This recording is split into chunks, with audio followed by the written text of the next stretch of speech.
A teenage girl stabs her mother 31 times to the face, 48 times to the neck, trying to save the world. Was it a cold-blooded murder? Or was she really insane?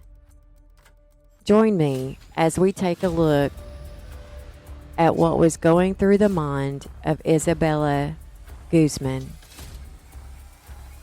Please note that the content of this recording may contain graphic material including torture and explicit language may be used. The opinions are of my own and may be offensive to some listeners. They are my opinions, everyone has them, and if you do not agree, then ignore them like an adult and move on. Listener discretion is strongly advised. Hey Ravens, welcome to the Ravens Knock. I'm your host, Amy. I want to thank you guys for liking, sharing, and subscribing, and also referring your friends. If you're not a premium member, you can do so for $7 a month, which is like a cup of coffee. It does help the show out as podcasting is not free. And you get ad-free content, bonus episodes that no one else gets. And with that said, let's go ahead and get started. Ryan Hoy was startled by screams coming from upstairs. They were horrific screams, and he recognized them to be his wife. He quickly ran up the stairs and found they were coming from the bathroom. He saw his 18-year-old stepdaughter, Isabella, holding a knife as she quickly slams the door shut. He tries to open the door, but it's locked. He tries to force the door open, all the while he is listening to his wife being murdered. He runs downstairs, grabs a phone, calls 911 as he runs back up the stairs, only to hear the last word of his wife, Jehovah. And then it goes silent. He stops. The door unlocks. He backs away. Isabella emerges, covered in blood, holding a bloody knife. She doesn't speak. She doesn't even look at him. She looks as if she is in some sort of trance, and she is looking straight ahead. She slowly and calmly walks out of the bathroom. He rushes in the bathroom to find the love of his life on the floor, covered in her own blood. Blood is everywhere, and he slips in it. He kneels in the crimson pool, but she is beyond saving. Isabella had brutally been stabbed to death. Isabella had brutally stabbed to death the woman who had given her life. 31 times in the face, 48 times in the neck, 79 times. But why? Her mother, young Maya Hoy, had just gotten home from work and went upstairs to take a shower. Nothing was ever said to her. No one thinks that when you walk up to take a shower in your own home, that you get attacked like that, unless you lived with Isabella. Isabella was born in June of 1995 in the United States. Her behavior concerned her parents when she was very young. She could be sweet-nurtured and sweet, but she also could be a downright nightmare. Her mother tried. Oh, she tried so hard But by the time Isabella turned 7, she sent her to live with her father because they were constantly fighting. At some point, Isabella came back to live with her mother and stepfather Ryan. Her behavior only got worse the older she got. You couldn't tell her what to do. She didn't obey your rules. She was disrespectful, and she done whatever she wanted. She dropped out of school and had no desire to make anything of herself. The Hoy house was extremely tense. You walked on eggshells, as the least little thing would cause Isabella to explode. I know what it's like to walk on eggshells. My only places of peace were the shower and my car. I'm so blessed not to have to do that anymore. It wasn't long before Isabella began making threats to her mother. This girl really had it out for her. During one argument, she spit in her mother's face. I'm curious, what would y'all do if your daughter did this and you were in this situation? Isabella also sent her mother a threatening email that said, "You will pay." Her mother called the police and reported the behavior and the threats. She also called her father to see if he would talk to her. Her father didn't call to talk to her. He came over and had a face-to-face conversation with her. He said they were looking at the trees and at the animals, and that he was telling her that she should be obedient and not rebellious. She should try to be respectful and listen, and everything would be fine if she would just do those things. He said he thought the conversation went well. She was calm and receptive, or so he thought. The police also had a conversation with her, but the conversations went on deaf ears because 3 hours later is when Ryan called 911. That night, August 28th, 2013, a manhunt was out for Isabella. She had fled the home, but it wasn't long before she was caught. She had been found the next day, hiding in a parking garage. She was facing first-degree murder charges.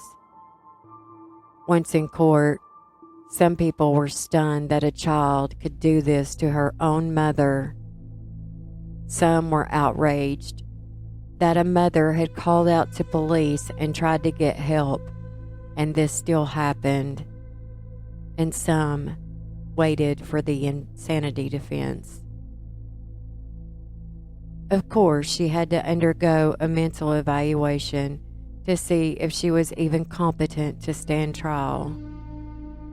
The doctors, plural, diagnosed her with schizophrenia with delusions. They would testify that she experienced hallucinations and lost touch with reality. They would also say that she claimed that she didn't know that that was her mother. She thought that was a woman named Cecilia, and that by killing her, she would be saving the world.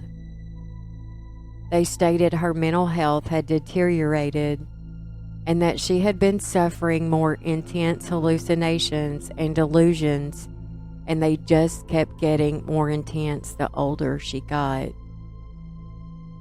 Your thoughts?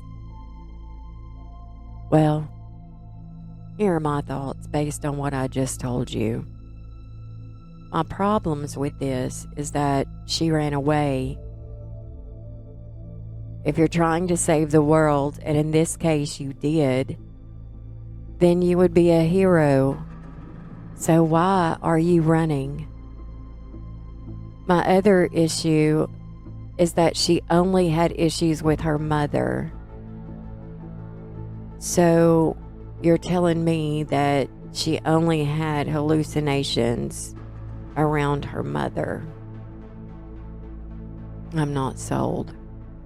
No doubt she had some mental issues. It sounds like she had some ODD when she was smaller, and I don't really know enough to assume anything else. I do know that schizophrenia usually doesn't show up till early adulthood, mid-late teens, early 20s.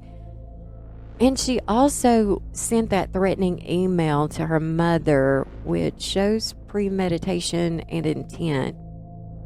And she literally had to type her mother's name, to send her that email. I'm in no way a doctor. I just like to toss around my thoughts. And if you keep listening to me, you'll figure out that I'm just, a sarcastic weirdo. But schizophrenia fascinates me. And I guess what I mean by that is it really interests me. I mean, imagine at this very moment if somebody tells you that they can't hear my voice. Obviously you can, but no one else can. Or whatever you're looking at, no one can see it but you. How would you feel walking around all day, not really knowing if the things that you're seeing or hearing are of your imagination, if they're real or not? If you have never watched the movie A Beautiful Mind, then you should. But watch it till the very end. I mean, it's not like one of these great, really fascinating movies. But that should really help you totally understand what it would be like to have that illness. And my heart really goes out to those that has it. I mean, it totally blows my mind. Now, for those of you that has no idea really what it is, when the disease is active, the person is unable to distinguish between what's real and unreal. The symptoms can vary between one person or the other, but they can have hallucinations like hearing voices, seeing things that do not exist. They can be extremely paranoid. They can have exaggerated or distorted perceptions or beliefs or behavior. They can also have a flat effect, kind of like you've seen people with just show, no emotion ever. They're just flat. They may not want to interact with, people. They're kind of like a recluse.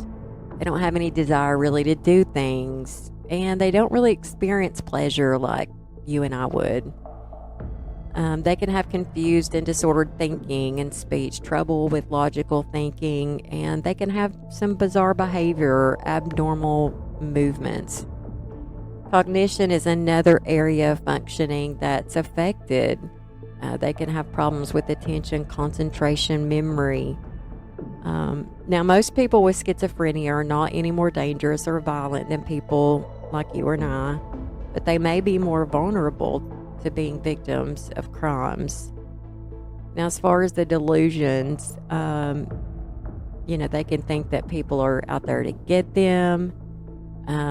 Some people can think that they are important or famous, like, part of the CIA.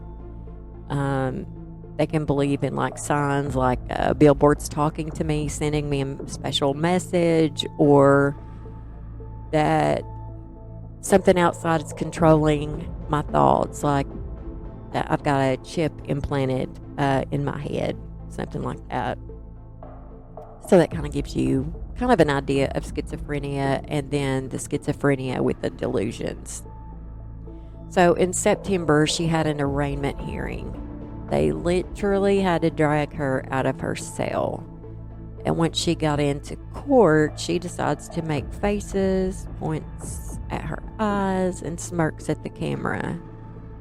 Well, they didn't send her to prison. Instead, they found her not guilty by reason of insanity, and they send her to Colorado Mental Health Institute in Pueblo to get treatment.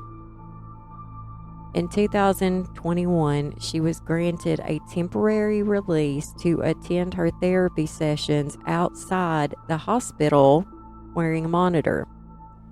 Now, she would tell you that her mental health has been restored and she's no longer mentally ill. Well, sis, you will always have the condition, however, your mental illness is being treated. She says that she would change it if she could, and she is no longer a danger to the public. Would you like to live next door to her, would be my question. Now, before you answer that, she's been in therapy for 10 years, and I'm sure that within that time that they have found the appropriate medication for her, and I'm sure she's doing better. With that said, I have no issues if she lived next door to me. I will say that. But, big but. My concern is if she kept up with that treatment and her medication if they let her go. Because I know too many people who tend to stop their medication and treatment because they feel better. Well, the reason you feel better is because of the medication and the treatment that you're getting. That is my problem. Now, my other problem with this chick is...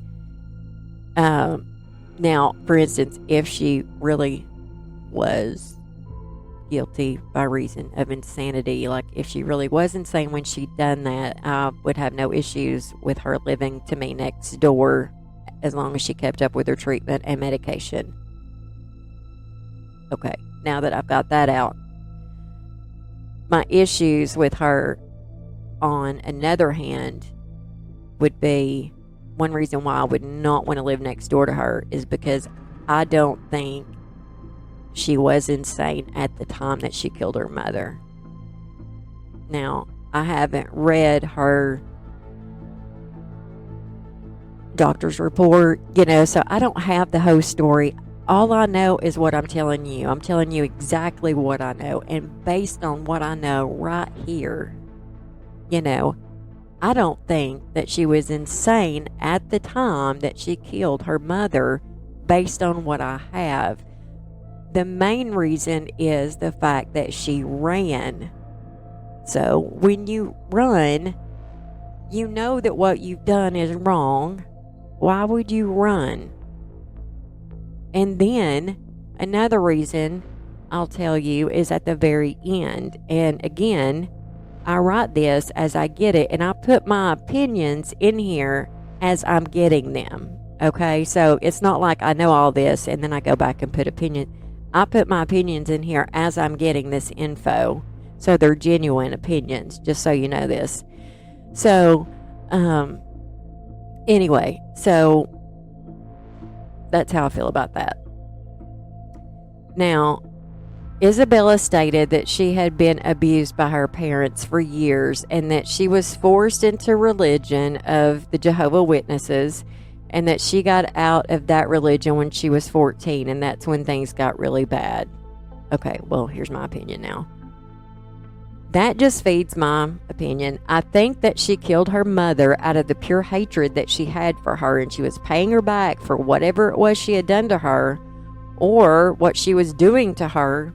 In her mind, I think that it was a rageful killing. That's why. Now, Isabella is wanting to be let out of the hospital. But as of this recording, as far as I know, she still remains in that hospital. But for y'all in Colorado, well, I guess all of us, we may want to keep an eye on this one. In a year or a few years, she may be your neighbor one day. Or worse.